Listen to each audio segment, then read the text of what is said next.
Hello, this is Dr. Jacob Sands, thoracic medical oncologist from Dana-Farber, and I'm excited to welcome you to the Transforming Extensive Stage Small Cell Lung Cancer Care series.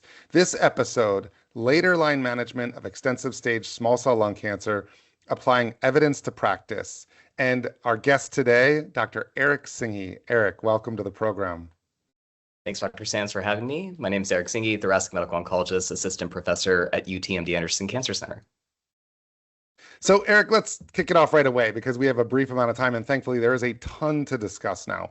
So, first of all, extensive stage small cell lung cancer in the first line setting, pretty established now. Platinum etoposide, I'd say carboplatin etoposide, and a PD-L1 inhibitor. But after that, we have some new data in this space. How are you thinking about second line small cell lung cancer management? Yeah, Jacob, I think really the single most important shift that's happened in this space is tarlatamab. Tarlatamab is a bispecific T-cell engager. It's actually now the preferred category 1 second line option for patients as of 2026 NCCN guidelines.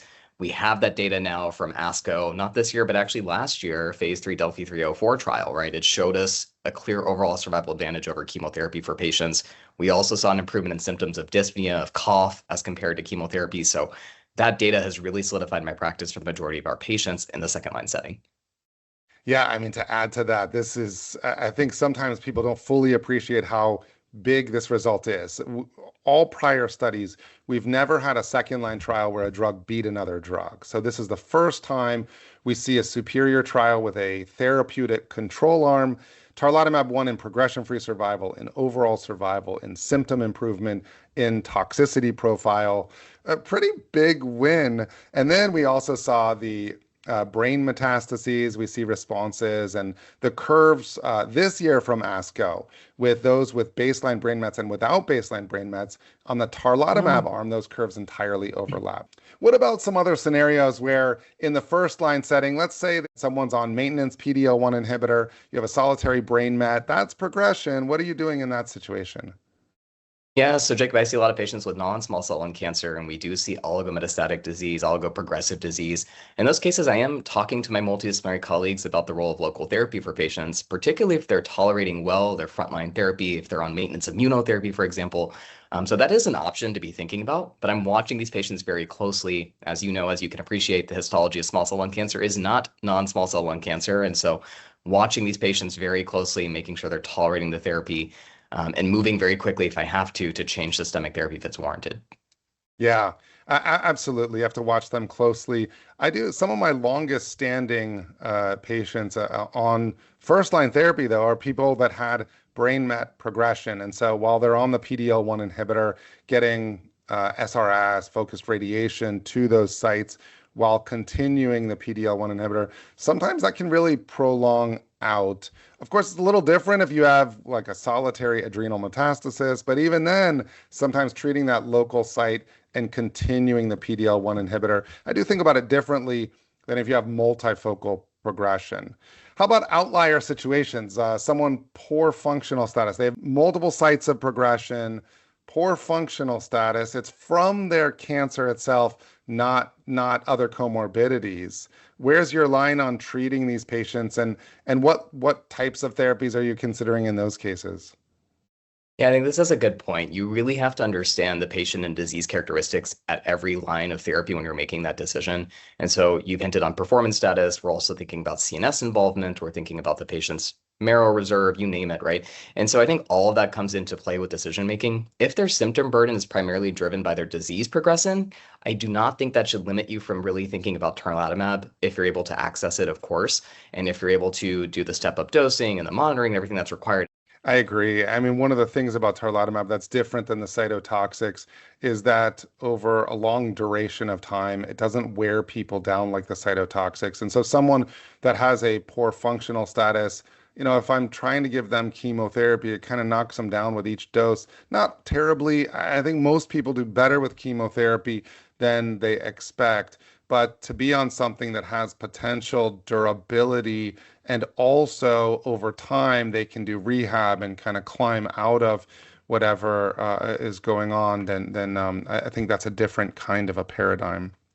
So, what are the key efficacy and safety considerations when evaluating currently available later line therapies? How are you weighing that out? We've discussed tarlatamab.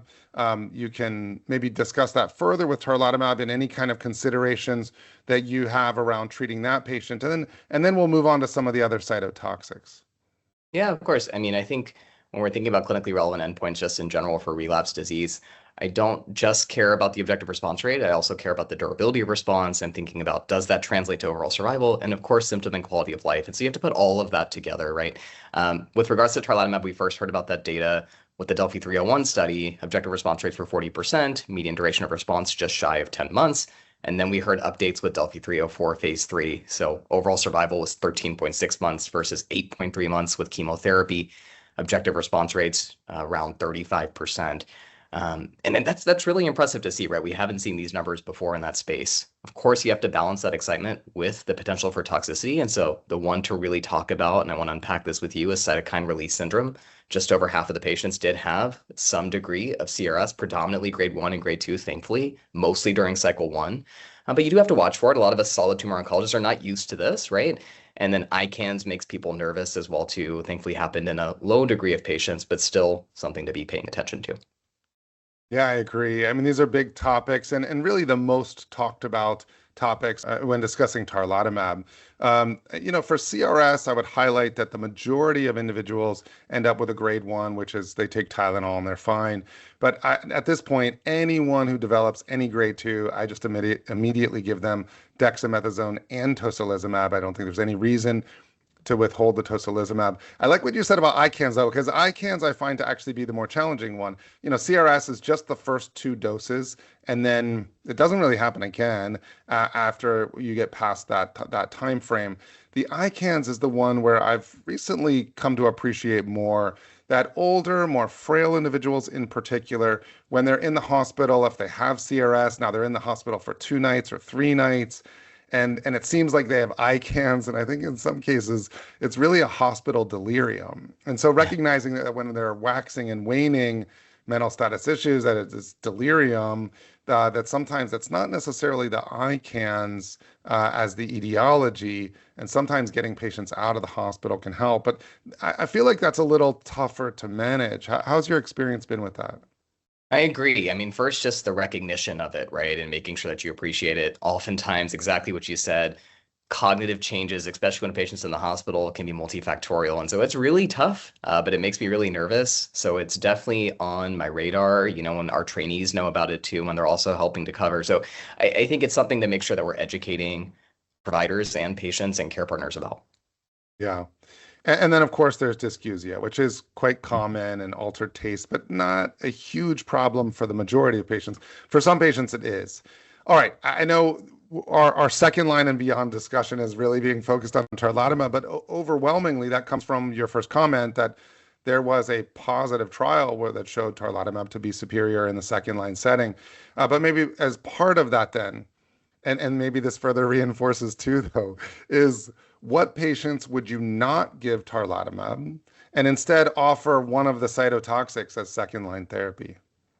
Yeah, I mean, I think one of the bigger questions up until recently was, do you think about a drug like lurbinectedin, right? A cytotoxic chemotherapy. But now, Jacob, we have a second, unfortunately, confirmatory trial where, we may not no longer have access to lurbinectedin in the second line setting. That's what it's looking like, right? The Lagoon study most recently came out negative, and that was in addition to and after the Atlantis trial. And so I think, I'm really struggling in terms of what second line option, because what we have left are cytotoxic agents. And if you're already worried about the performance status of the patient, how they're going to tolerate treatment, those aren't easy drugs with huge responses either. And so I struggle, to be honest. What are your thoughts?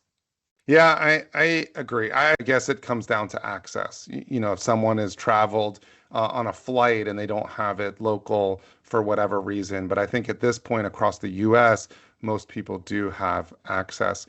You're right. The Lagoon trial, we saw the press release that lurbinectedin underperformed irinotecan. Irinotecan did have a surprising 10.7-month median overall survival. This is really extraordinary numbers, far more than what we expected. We saw a similar combination, lurbinectedin plus irinotecan, and underperformance from the lurbinectedin arm. I do still think lurbinectedin has a place in third line and beyond after tarlatamab. I certainly hope it doesn't disappear. It has the approval from first line maintenance outside the scope of our discussion today. But in the third line and beyond, if it hasn't been used in first line maintenance, I think it's still an important drug and offers an option for patients. What about the cytotoxics now? So looking past tarlatamab, third line and beyond, what are the different therapies you're using? And I think it's really important to highlight this because I often have patients that come see me because their local oncologist told them there's nothing else that's available, and they still have a few different lines given their functional status and such. Yeah, so we've started talking about this. We have irinotecan, we have topotecan, for example, as well. We have temozolomide as well that we can consider. So those are some options that I have reached for patients. Of course, you should be talking to patients as well, too, about best supportive care and using that concurrently and in parallel with that. But I do think having supportive care and also talking about access to these cytotoxic agents is reasonable if the patient's wanting to do it and their performance status is reasonable, too. Yeah, I think all of those are important to remember. I'd just add in paclitaxel, of course, as well, which I often give weekly dosing, 3 weeks on, 1 week off, or 6 weeks on, 2 weeks off also. So we now have tarlatamab, which we've discussed quite a bit. There's an array of other cytotoxics now that we've outlined. What do you see as the main gaps and challenges now? It's kind of the classic is, all right, where do we need to do better and where should the research be focused? I know there are an array of drugs we can discuss in a moment, but first, what do you see as the gaps? Yeah, I mean, I think the first one I'll talk about, and we've hinted about this already, is just the access and logistics. And so I'm going to go back to tarlatamab again one more time because I think that is a gap.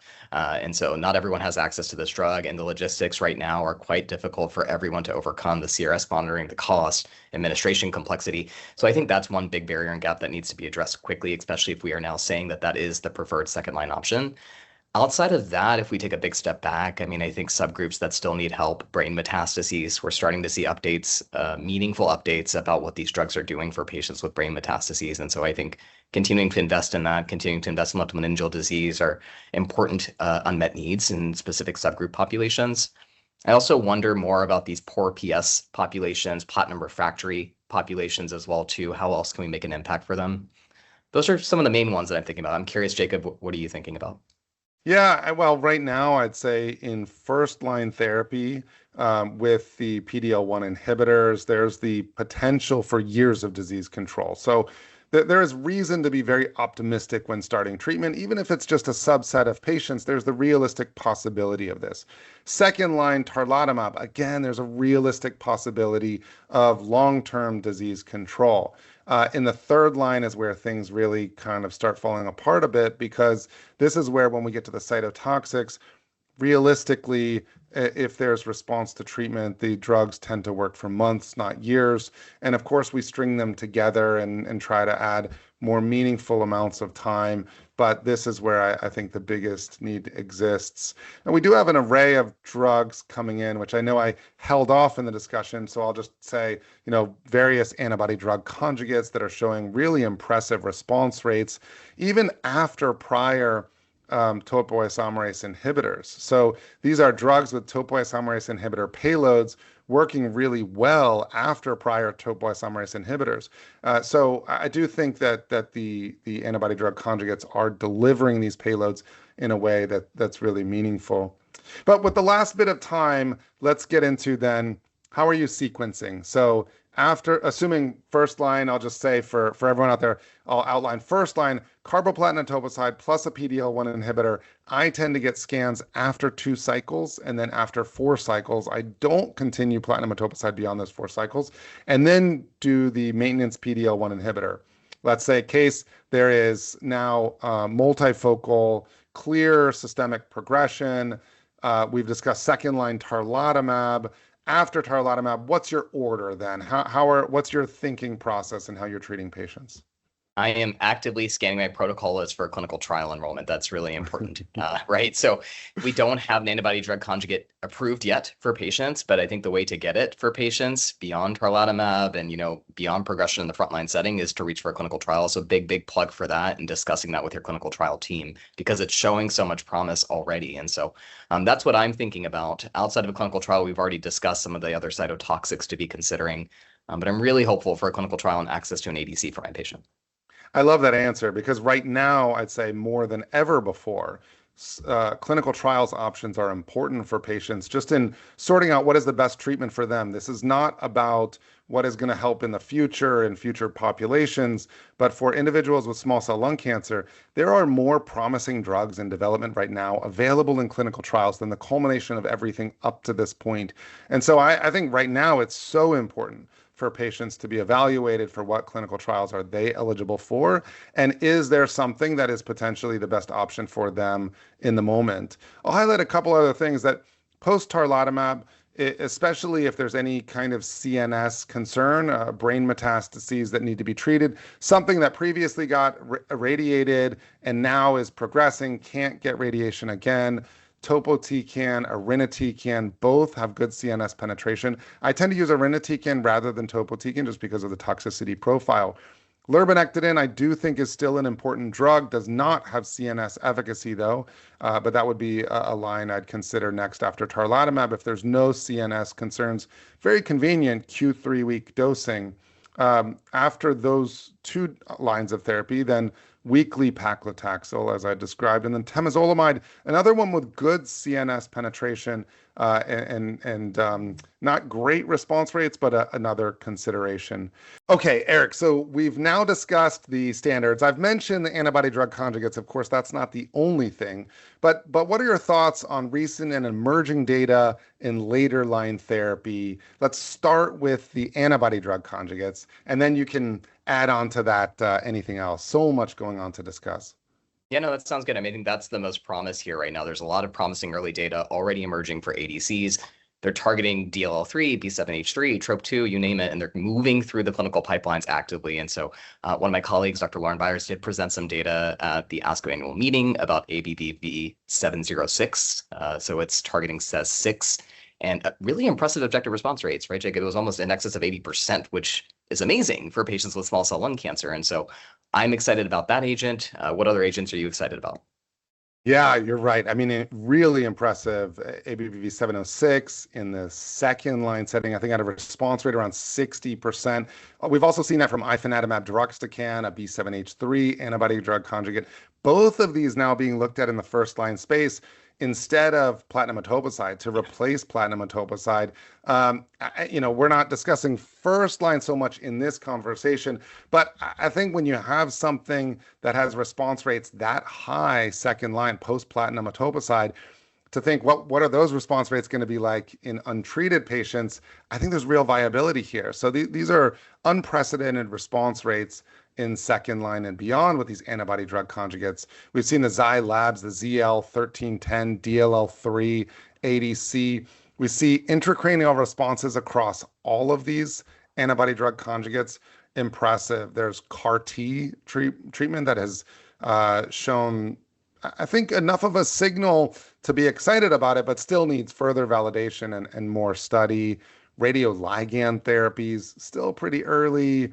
We'll see. So a lot of different kinds of classes of drugs that I think ultimately may find their way into the first line setting. The one other thing to mention, and this is more relative to first line probably, although it is being studied, is dual checkpoint inhibitors. So we have these dual checkpoint inhibitors, some of them with VEGF that have shown also impressive response rates. So an array of drugs, and again goes back to the statement you made earlier, Eric, around the value and importance of clinical trials as treatment options for patients, and all the more reason that patients really should be seen for what trials are available in their regions as potential treatment options for them as best options. A lot to discuss, and we kind of had to breeze through this a little bit. But first of all, thank you, Dr. Eric Singhi, for joining me today. Thanks for having me, Jacob. Really appreciate it. And thank you, everyone, for tuning in.